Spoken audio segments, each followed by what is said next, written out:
Rick Shiels has become one of the biggest names in the golf online community. I mean, it's like calling his shots and everything. Amazing. His YouTube videos have been seen by millions of people, and he is especially known for his expert tips, gear reviews, and teeing it up with some of golf's greatest. Oh, that is ridiculous. Rick not only wants you to improve your own game, he is constantly looking to shave some strokes off his own already impressive game. So we have traveled all the way to the home of the Open Championship in Scotland to see if we can provide a little course management help to you and our new friend, Rick Shiels. All right then, GolfPass, this is a very special edition.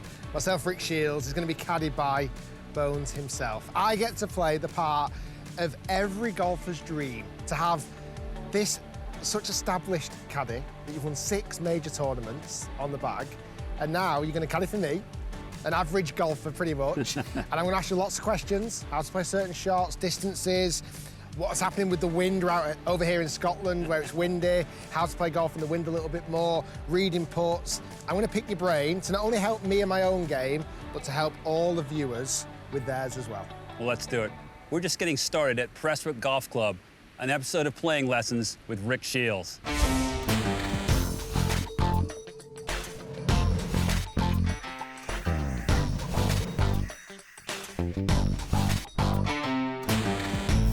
Okay, Rick, we've got one heck of a par 3 here. 187 front edge, 211 total, a lot of helping wind coming off the sea. What are you going to do for us? Well, it's a beautiful hole here at Prestwick. We're right in the corner here. And links golf, it's always about the bounce, isn't it? Yes. You can never quite judge. So 211 pin, I'd probably like to carry something maybe about 200 on the nose. I'd say, yeah, 95, 200. And then with the wind, maybe even take 1 club less than that. Sure, absolutely. So I think I could get there with a solid 6. Okay. I probably carry a flat 6 iron about 185. Well, then that should be plenty of club. Yeah? Yeah. How far do you hit the 7? I carry the 7 around 175. Okay. Well, there's a lot of help up there. I think it's close between that hard 7 and just that smooth 6. Which of those do you like better? I like the hard 7. Let's do it. So a little bit of right to left in this helping wind. Center hole location. So we just get something to land around that front edge, maybe a few yards on, and just release to the hole from there. You like that? I love that. Okay. And we're thinking just start it on that right side of the green. Yes, with your draw, yes. Okay, let's put one close for us. Nice solid 7 iron.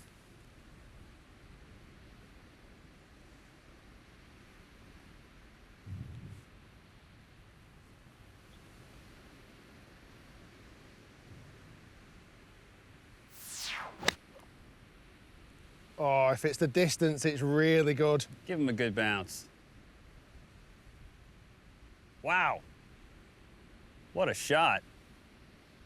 Okay. Well done, Rick. Thank you.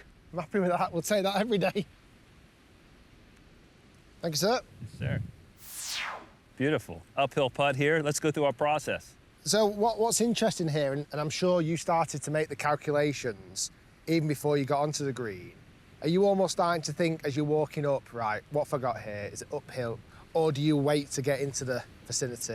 I think just in terms of saving time, I'm looking as we get towards the green as to what, you're facing as a player here. Uphill, the wind direction, obviously you've got to, factor that in to your reads here playing in the UK a lot more than we do in the States. But yeah, I'm trying to get into it as quickly as I can because as a caddy, I want to be able to answer any question that my player comes up with, no matter what that is. So you want to be ready. Exactly. So we know we're uphill, and are you a fan of aim point? Yeah, I am a big fan. So I kind of use aim point. I'd like to be a little bit more precise with it, but what I like about aim point, it just gives me that clarification on, right, it's going to go that way. Okay. How much, by how many degrees, or the speed of the green, I've not quite as dialed in with. Yes. But if you want to have a read of this obviously it's up the hill, right to left. Yes. And down breeze. Exactly right, and it's turning gently right to left the entire way, so I think that gives us a good indication as to what it's going to do overall. Do you like when a player uses a line on a golf ball or not? I like whatever makes a player comfortable. I've caddied for guys that have, changed their minds 2 or 3 times during just one round, so whatever makes you feel good, I'm a big fan of. I like that. I like using the line. Okay, what are you going total read here? Are you happy with that line? Have a quick look on, oh, yeah, on that sure. for me. Yes, I like that a lot. Okay. And we can be a little bit aggressive because it's uphill. Yep. Personally, for me, I don't think the wind's going to make a huge difference. No, exactly. It's not blowing quite that hard right now, and there's a little moisture on the greens, which should slow it down a bit. Should we knock this one in for a 2? Why not?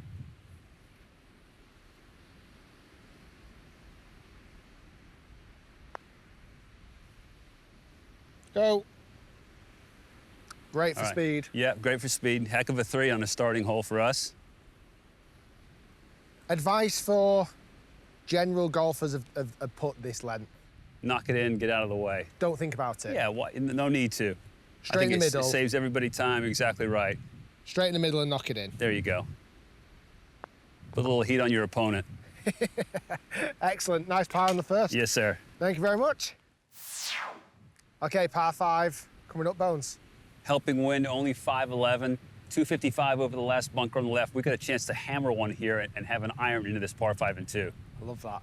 Is there advice, obviously we're quite strong downwind here. Yes. In Scotland, in links golf, it's not the plan to hit it up in the air, but on a shot like this, we want to get this airborne and get flying, right? We do, but you want to hit your shot. It's not like you need to reach back and hit something 350 here to get there in 2. Just a comfortable drive for you. Just your normal drive will do us just fine. Yeah, that's a good point, actually. I think sometimes in a situation like this where it's a par 5 downwind, I'm thinking I've got to really dial it up to maximise it, and we don't do it. You know, why bring missing the fairway that much more into play by reaching back for more when just something solid down the middle of the fairway will suit us perfectly? Because if we get this bounded on the fairway, the potential rollout, and then we'll have enough club to get to the green anyway. No question about it. Okay, let's positive mindset. Am I at that, what's my target line on this one, I like it Bones? just a hair right of that church spire. Okay. All right, perfect.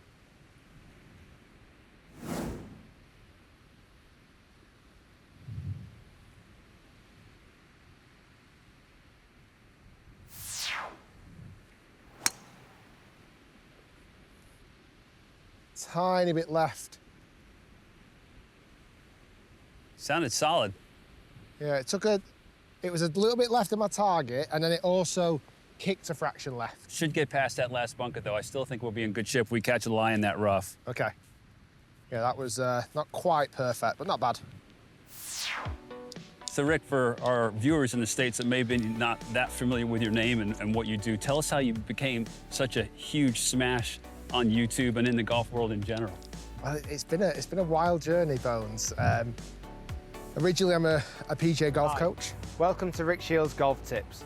Today I'm going to show you how to grip the golf club correctly every time. And when I turned professional and wanted to start coaching full-time, it's like, well, how do I promote myself? Like, how do I advertise? Right. And at the time, there was only really magazines to use to advertise yourself. You know, you saw on the front of the main magazines the biggest names in golf coaching. So I reached out to all the golf magazine companies, and I was 25 years old. I didn't teach anyone of any notoriety, and to be honest, got knocked back from every golf magazine, understandably. Right. I was kind of trying my luck, and I thought, well, actually, I've always been a big fan of social media, from when MySpace first launched and when Twitter first came out, X now. I've always been a huge fan of social media, and I thought, well, actually, what about if I was to make social media content? So one of the first things I ever did, I used to go onto Twitter back in the day, like 14 years ago, and you used to be able to see who'd tweeted certain people. So I used to go on Hank Haney's profile. I see. And I actually look at all the people who tweeted him asking for advice. I see. And obviously he's a busy guy, so he can't give advice. Right. So I used to go on there and reply back to people giving my advice. Wow. Okay, clever. And used to use the hashtag, like, if you don't get answered. Because obviously they're expecting some advice from Hank Haney, and they're getting advice from a 25-year-old golf pro from Manchester. Right. But that kind of grew, and I really enjoyed, you know, even just that interaction with the fans then. And it's like, well, actually, how do we extend this? So I've always, again, been a huge fan of YouTube. 12 years ago, I created my first ever YouTube video, which was quite a simple video. It was actually a swing of me from above. I'd installed a new camera in my teaching bay.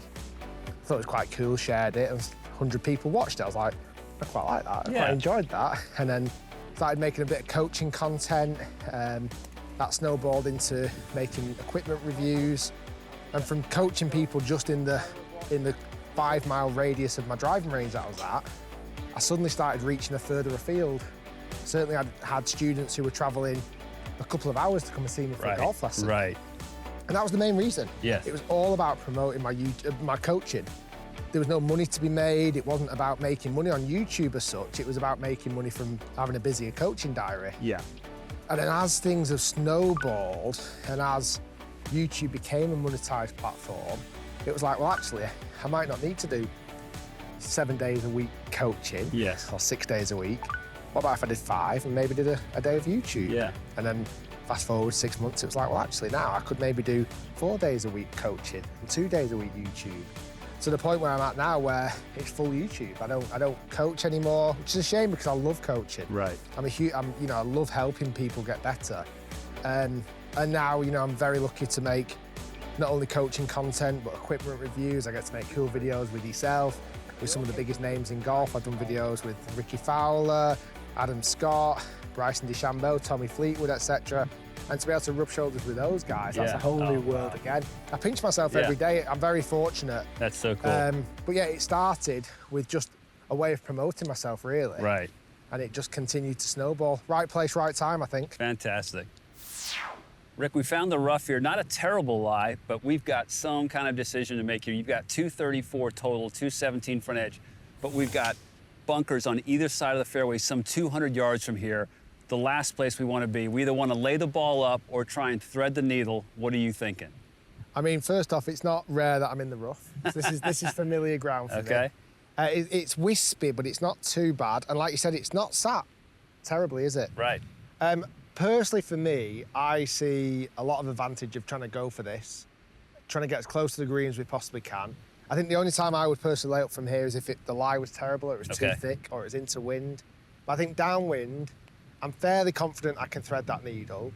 But for viewers at home, kind of when do they make that decision? When is a good time for them as an amateur golfer to go, actually, I know my limits. Right. Let me get this back in play. Yeah, I think that for a lot of our amateur friends at home, this would be an automatic layup. Let's take 6 and 7 out of the equation. You could still make the occasional 4 if you lay it up. Certainly 5 should be no trouble whatsoever.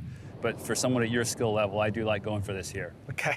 I like it. I mean, I am partial to a layup because I like that kind of 100-yard golf shot, and I feel like I actually increased my opportunity to make birdie.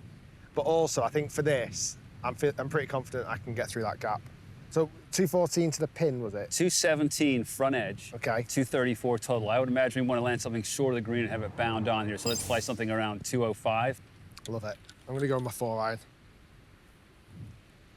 And out of this rough, Bones, anything to think about? Well, sometimes it'll catch your club face a little bit and, ultimately result in a pull. But again, you're in a position here where you're trying to thread the needle here. You've got to trust that club face is going to get through there properly. Okay, I like that. I am going to aim just to the inside of that bunker on the right. That's exactly right. A little right to left helping wind.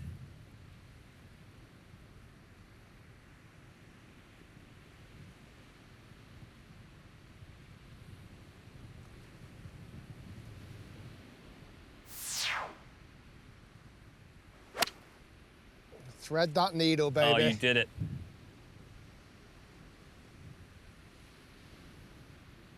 Only just. Done. Only just. Good shot. It just came out a fraction low, but we've managed to get it through the 2 bunkers. Yes, sir.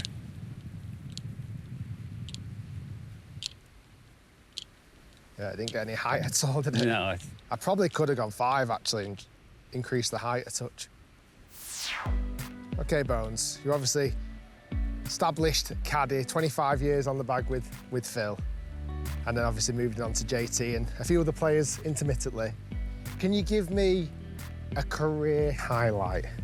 But I also, on the back of that, I'd like the career kind of mishap. Oh yeah, the career moment. What's your career highlight first? Career highlight would just be watching Phil not play his best golf at the Open Championship over a number of years, and he just decided to dedicate himself to winning that tournament and made some changes in some things that he did, which included going to work with Butch Harmon and learned to flight the ball a lot better than he had previously. And it all resulted in him standing on the range on a Sunday in 2013 at Muirfield Golf Club and having a chance. He was 5 back, which is a lot of ground to make up in any tournament, but playing the round of his life, or the best round of golf I ever saw him play, and going out and winning that week ultimately by 3 shots. So you got emotional after that finish? Yeah, it did. It meant a lot to me. I mean, to see, you're with these guys all the time, and again, you know how much it means to them. And as a result of that, it kind of got to me in that moment that, I just seen this guy play arguably the best round of golf of his life on the biggest stage he'll ever play on, and to win that championship. I mean, it meant a lot to me, as I'm sure it did him too. And in terms of, like, if I had do-overs in terms of my input, I always think back to the '99 US Open that we lost to Payne Stewart at Pinehurst, where Payne and Phil both hit incredible tee shots on the par 3 17th, Payne to about 6 feet and Phil to about 10 feet, and I misread the 10-footer. And we lost by 1 on the next hole when Payne made that famous putt for par. So, unfortunately, the way golf is, you tend to, think more about the ones that you'd like to have the do-overs on than the great opportunities or the great things that happen. But that's certainly the one that sticks in my mind the most. Tough, but you've got lots of incredible memories though as well. Yeah, no, incredible. I've had a chance to see some amazing things, Ryder Cups, tournaments. I've had a chance to see Tiger play up close at his absolute prime, and a lot of things that I'm very grateful for. But you've been in like the front row seat, like as close as anybody could ever be to that actual golf shot, apart from the players themselves. I mean, what an incredible opportunity to have, and you'll have those memories forever. Exactly. I love to be home with my friends. We play, some golf, and you tell them a couple of stories after the fact, and people ask about this or that player or things that you may have seen over the years, and it's fun to kind of include them in your experiences, but just eternally grateful for everything that I've seen and done. I'd love to know the other stories that can't be said on camera. They'd be the real interesting ones. Yeah, a couple, huh? Maybe an uncut version. Okay, so not a bad finish. Not at all. Very good shot. 2 very good shots. It's interesting, as we were walking up here, this ball's a couple of yards off the green, and instantly, without question, you handed me the putter. Yes. And I'm a huge fan of putting off the green. Okay. Much more than I am chipping. Okay. However, I still see, for a lot of golfers watching, and certainly in America I find as well, a lot of players will get loft around the green, even when they're just off the green. Right. I'd love to know your take on it. I genuinely always feel like putting, if I had to get up and down to save my life, right, from 10, 15 yards off the green, I would putt. Sure. And I think a good rule of thumb for the amateurs is, if you hit a really poor shot with the wedge and a really poor putt with a putter, which one's going to end up close to the hole? It's going to be the putter every single time. You're not going to hit a putt that only finishes here, are you? Sure. No. So, but you could do with a wedge. It's a possibility. Yeah. Let's not make this harder than it needs to be. We're here to make a birdie. Let's get a read on this one here, get ourselves some good pace, and get under par for the day. I'm guessing here on a putt like this, it's pace over line is key. Sure, but we don't want to, skimp on what we think line-wise. Let's get real specific. There's no need to generalize here. What are you seeing? Let's have a proper look. So it's going to go like it's going to fall a little bit right. It's going to go a little right early, yes. And then start heading left? Yep. Should definitely go left in the last third.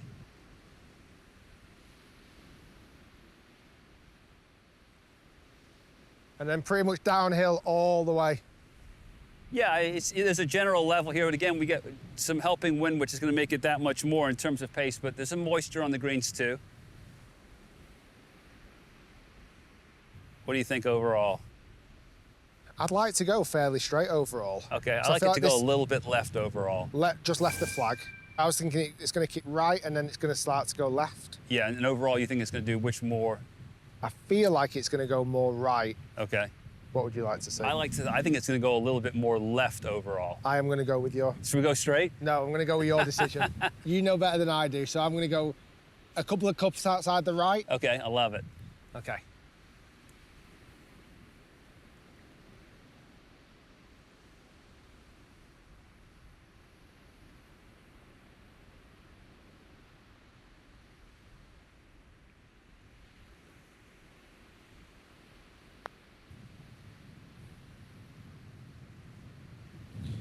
Great pace.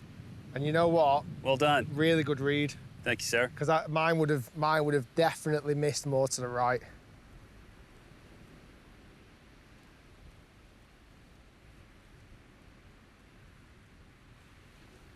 All right, take your time. Let's clean this one up. Yeah. No need to take anything for granted here.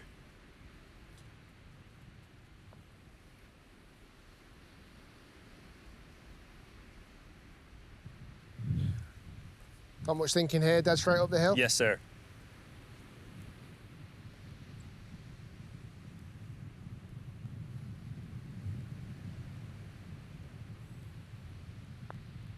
Good birdie.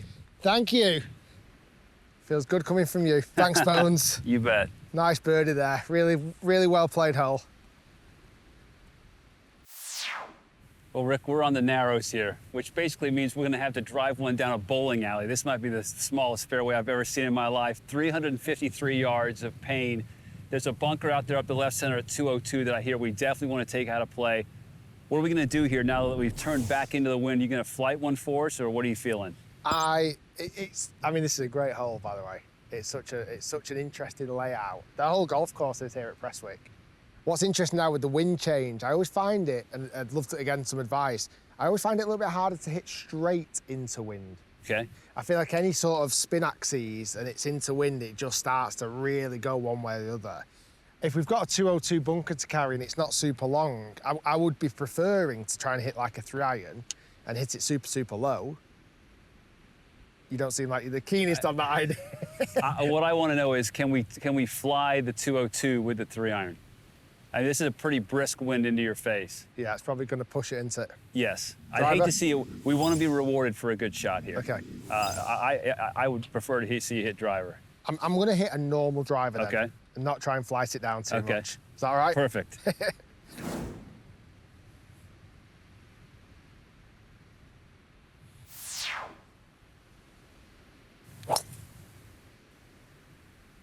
Hang in there. Boy, that is so close to perfect. We need one bounce. That was a solid hit. That was really well done. That was a solid hit. All right then, Bones. Some advice for the wonderful audience. You'd have played in and caddied, shall I say, in lots and lots of pro-ams. Yes. You'd have seen a lot of amateur golf. Yes. Some good, some bad, some ugly. Hopefully not too ugly today. What's your 3 top tips for amateur golfers? How can they best improve their game quickly? Yeah, it might sound a little cliche, but I think it's true. I think that amateurs tend to chronically underclub. Okay. Certainly when I've caddied for pros and pro-ams and they'll ask the player for advice, almost always like, I don't care what you have. I don't care how far you hit it, hit one more club. It seems that so often amateurs hit shots that even when they go perfectly, they barely get to the front edge. And when you start dealing with bunkers in front, you know, that can be a problem. I would say that's first and foremost. So most, again, amateurs from my experience, believe they hit a 7-iron 150. Correct. And that's not actually the truth. Right. You know, they might do that once a year or once a month, something like that, but they rarely hit the ball as far as they think. And another one, as cliche as it sounds, is it's just if you want to shoot lower scores, you'd be so in tune or so much better off if you practice from inside 100 yards rather than wearing out the driving range. Getting the ball up and down, working on your pace on the greens, eliminating 3-putts, just hitting better quality chip shots. I think that's the quickest way to shaving shots off your score. Yeah. And third one that I'd have to say is just the ability to get over a bad shot. Yes. Move on. Don't drag yourself down the course, muttering under your breath. Just, you know, you can be upset for a few seconds, but let's move on and get over it and hit some quality shots. Yeah, I think that. Maybe apart from the underclubbing, I definitely do 2 and 3. I feel like I'm okay for my distance control, but I seriously don't practice shots within 100 yards enough. Okay. And I do not get over a bad shot. It takes me a long time. Yes. If I can do those 2. I think a lot of us are guilty of that. I know I am. They're 3 really good points there for all the viewers out there to hit more club. Hit more club. Lots to talk about here. First of all, great drive on a very narrow fairway, if you will. We've got 111 yards left, 94 front, but you got the ball below your feet. We've got a little bit left to right hurting wind, and the green goes away from us left to right. So how are we going to attempt to keep this ball in the appropriate part of the green? Like I say, first off, it could have been 3 yards away from disaster, but also 3 yards away from being in the fairway. So it's right on the cut mark. It's interesting, this shot, isn't it? Because obviously you are into wind. You say it's 111 pin. That's right. So straight away, my head's taking me to a gap wedge, which is for me flighting quite high. But then into wind, that could get really nasty if it doesn't quite pay off. So I want to lower the flight. I feel like more kind of flighting a pitching wedge. Okay. And just controlling that golf shot a little bit more. And then really, I definitely get guilty, and I'm glad you brought it up, of not reading that ball below my feet, ball above my feet enough. Right. The amount of times I've hit a shot and gone, why has it gone left or right? Now, sometimes it's user error, obviously. And other times I've gone, well, of course it's gone right, because I'm on that lie, or of course it's gone left. So I'm glad you pointed that out. So I think a shot that is a little bit lower in flight, like a pitching wedge, kind of knock-down shot, I'm probably trying to land it maybe 120 in my head. Or do you think a bit more?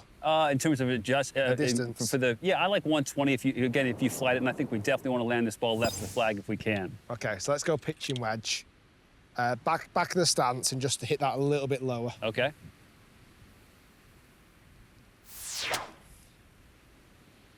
Should Boy, be good. Good strike. Just Probably a hair on right it. of it. Good looking shot. It should be good, that, Okay. I think. Boy, you hit that nicely. Thank you. Flushed it right through the wind. I honestly thought that was perfect. Yeah. I wonder where did that's too. landed. Yeah, I tell you what, for it to be there, I think it might have carried over the green. I don't see a pitch mark. Absolutely smashed it. I'm not going to be able to put this, Bones, as much as I wish I could. Right. No, I hear you. Let's see what we got here. Looks like we got a little sprinkler to use as a reference point. We're thinking landing it on that kind of right side. I think so too. I think if we miss a sprinkler just to the right, it should break down from that high right side right towards the hole. Land it short of the green or on the green? I like short of the green. Yeah, I think it's too windy, too much helping wind for us to take a shot upstairs. Okay. So just right at that sprinkler Yeah. and let it roll down. There you go.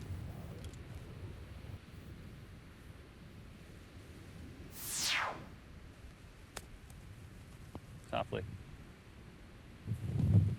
Boy, that was really nice contact. Yeah, it wasn't a million miles away, that, was Yeah, it? that made a really nice sound. Thank you. Yes, sir. Yeah, I needed to come in here, Yeah. and I kind of landed it level with the sprinkler head. Not horrendous. Right, Bones, we need this one. Yeah, we do, but this is tough, isn't it? Downhill, left to right with the wind coming hard at you off the beach. I think this is going to take a lot of commitment, don't you think? It's one of those ones where I'd stand over and question it too much. Yes. Give me some words of wisdom or what you would say to a player in this situation to give them 100% confidence boost. I would just say, make your read and stick with it. The last thing you want to do over a putt like this is to be, deviating from what you were previously thinking while you're over the ball. That's true. So let's just have a plan here, pick a good target, and stick with it no matter what. I mean, it's quite a bit off the left, down the hill. Yes. Wind's going to affect it much? I think the wind might accentuate that left to right break. To give it a little bit more down that left-hand side. Yes. And we know the wind's going to move it a little bit. Do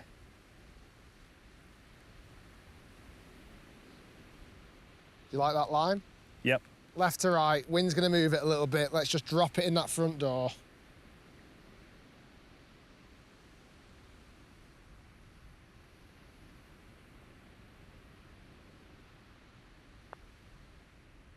Nice save. Well done. With Bones on the bag, I can accomplish anything. That might be the first up and down I've ever had. Right, thank you very much. That was awesome advice. After just getting a bit unlucky with that airmail pitching wedge, strong up and down to save par. Okay, Rick, we're on the par 4 17th, known as the Alps, given the incredible movement in this fairway that takes place before this green. Only 394 yards. A lot of helping wind. It seems like it's just a position hole from the tee here, given the fact that we have a lot of helping wind, and we definitely don't want to play from the nasty stuff here. This is proper links condition now, right? Yes. Wind, rain, cold here at Prestwick. I think something that hits me down there in the fairway, Okay. like maybe a 3-iron. Okay. Have you got any top tips for positional shots? I sometimes get a bit guilty of almost not giving it. I love, you mentioned before about kind of thinking small, aiming for something small. Right. I think sometimes when I'm just trying to hit a fairway, Yes. my vision, I almost try and hit just anywhere in that bit. Right. Where actually you still need to focus your attention. 100% right. Don't fall asleep at the wheel here. Get yourself a real specific target. It doesn't matter that we're not hitting driver. We want this ball in the fairway. It's an important shot here. Let's take it right off that pole there in the distance. Yeah. And put it right in play. Okay.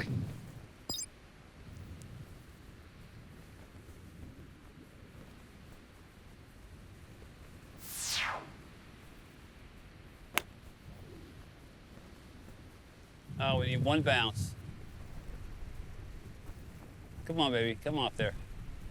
Come on. Okay, we can play from there.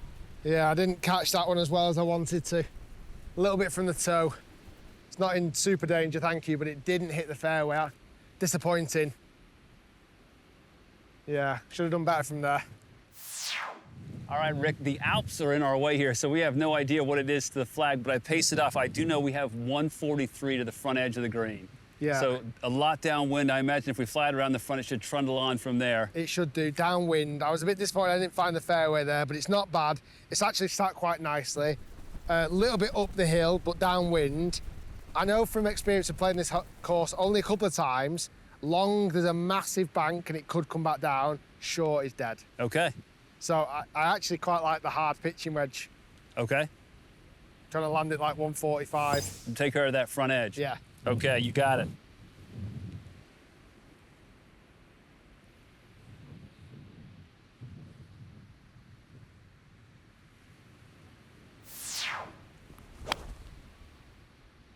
Well, it's really good for line there.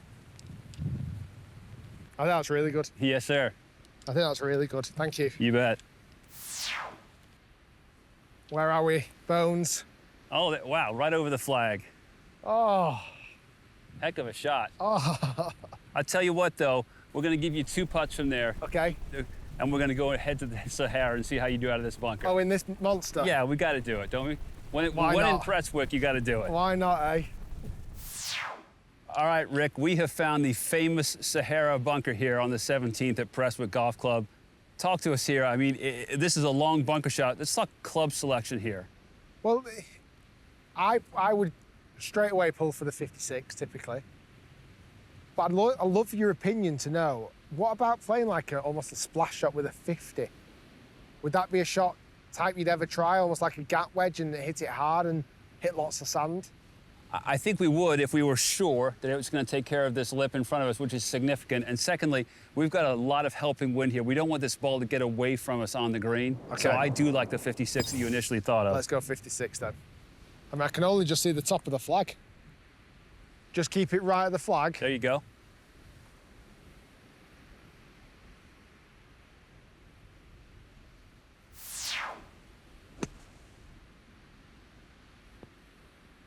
Come back down this. Oh, some spin on it, coming back down the slope. What a shot. Is that all right? Oh, right here. I couldn't see anything. Well done. Oh, that'll work. I wouldn't say I'd try to go for the slope. Now this will be interesting. Obviously, I've only used a small part of the Sahara here. This is a famous clip in its own right. Bones raking the Sahara. What's the technique? Well, for me, I usually go underside of the rake first, just to smooth it out, and then I use the tongs to make it beautiful. Okay. That's the plan. So I'm just trying to get it, flatten it out here. Now we go use the teeth of the rake. Once it's flat, and just make it as consistent as possible. You're not pushing down at all. Try not to, yeah. Look at that.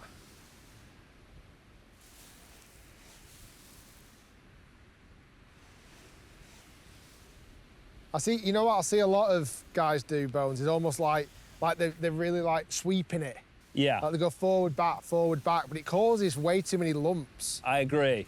So I notice you're kind of only ever pulling backwards towards yourself. No, that's exactly right. I mean, the thing you got to keep in mind here is if the guy in the group behind you hits it into a poor lie in this area you've raked, you might end up with some lumps on your forehead. So you got to make sure you do a good job. I like that. And is there any, it sounds like a really geeky question, but is there any particular rakes you prefer? Absolutely. Some rakes are better than others. There's no question about it. What, have you ever seen those kind of wheel ones? I haven't. Where it's almost like it's a metal, I'll have to show you a picture, it's like you almost wheel it. Okay. Look at that.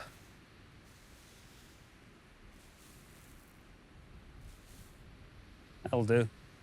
You missed a spot. Very, very nice. Let's go and play the last hole. Let's do it. Thank you. What a great finishing hole here at Prestwick. Short par 4, straight downwind, only 277 to the hole, 255 front edge. Let's finish off with a birdie here. What are we going to knock on this green from this tee? Well, the one previous time I played here, I got driver pin high. It's not driver today. No. That would end up in the clubhouse. Oh, yes. Clubhouse and the parking lot over the green is out of bounds, I should say. 3 wood, I think even that's a bit too much. Okay. Because if I smoke one and it just goes and it goes, if it lands on the fairway, it could run forever. Right. So as much as it's going to have to be my Sunday best, I'm going to go my 3-iron and just try and ride it on the wind super high. You happy with that? Because if we're going to err, we've got to err short rather than long, as you say. Correct. I'm going to go out the clock. Okay. And then just hopefully get a bit of ground fade on it.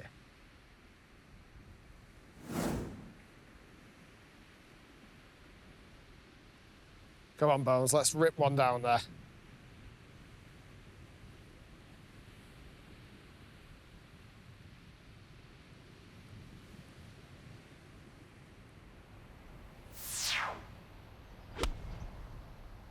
Oh, did you get it? Didn't. It's on a good line, though. Chase. I'll tell you what. That's going to be just fine, I believe. I did not hit that brilliant, and it's pin high. Yep. Okay, good club section by you. Yeah, that has done surprisingly well. That's done outrageous. Okay, Bones, we're walking down the 18th hole here on a nice, relaxing Tuesday morning. What are the conversations like, though, with a player when they're walking down the 18th hole, and how does it differ from a practice round to a Sunday when they're in contention? It's a great question. Certainly, Tuesdays, you know, you're talking with the guys you're playing practice rounds with, you're talking about the ball game or the movie that somebody saw, you know, anything under the sun. And then as you get deeper into the week, things change a little bit. Sometimes, certainly, as a caddy, your job is to get your players focused maybe off the golf for a few seconds or off the task at hand. But generally, as you get deeper into Sunday, especially if someone's got a chance to win, the conversations ease off a little bit, and it's more about reading your players' headspace, seeing where they are and seeing what they need. Maybe they do need to talk about that ball game, or maybe they want to walk by themselves for 20, 30 yards. So one of the more important jobs I think a caddy has is kind of reading the room in that situation. I mean, quite literally, you are not only a caddy, someone who gives distances, correct club advice, you're also a best friend out on the golf course, psychologist, coach maybe sometimes. Maybe so, yeah. I mean, there's certainly nobody's rooting harder for the player than the caddy. I mean, you know, certainly his wife is, but the caddy's right there with the wife in terms of just living and dying with every single shot. And, you know, you want everything to work out as well as it possibly can. So, you know, it's great for these players and caddies to have these very, you know, these great relationships. You see it with so many players now, whether it's Scheffler or Schauffele, McIlroy, whatever the case may be. But to have somebody there that you can depend on is a really important part of what these players do. It's vitally important, really is. Okay, that 3-iron did incredibly well. It did very well. We're pin high. Perfectly pin high. I was begging for a lob wedge off your Bones, Yes, but you forced the putter into my hand. I did. Let's see if I was right to do that or wrong. This is to finish with a closing eagle, which would actually get me to 3 under par. Exactly right. Let's take our time on this one.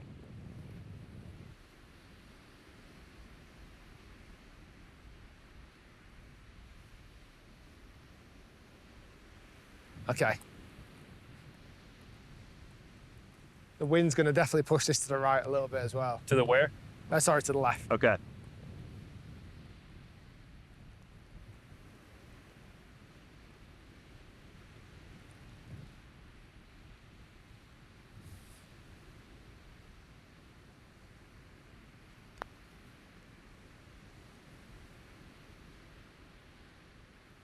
Oh, I wasn't very aggressive. No. I wasn't very aggressive on it. That's all right. We'll knock this one in for a finishing birdie. Thank you. Okay. Right, let's finish strong. I feel like this is going to go right. Yeah, you think the wind's going to affect But the break? actual slope is right. But then the wind is obviously going to push it left. Wow.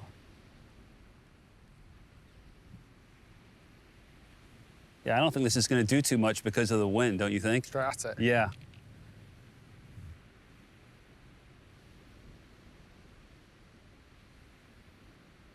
Okay, let's finish this out. Let's make a birdie here on the last. You're on a decent percentage of my winnings on this hole, Bones. You want this to hold as much as I do.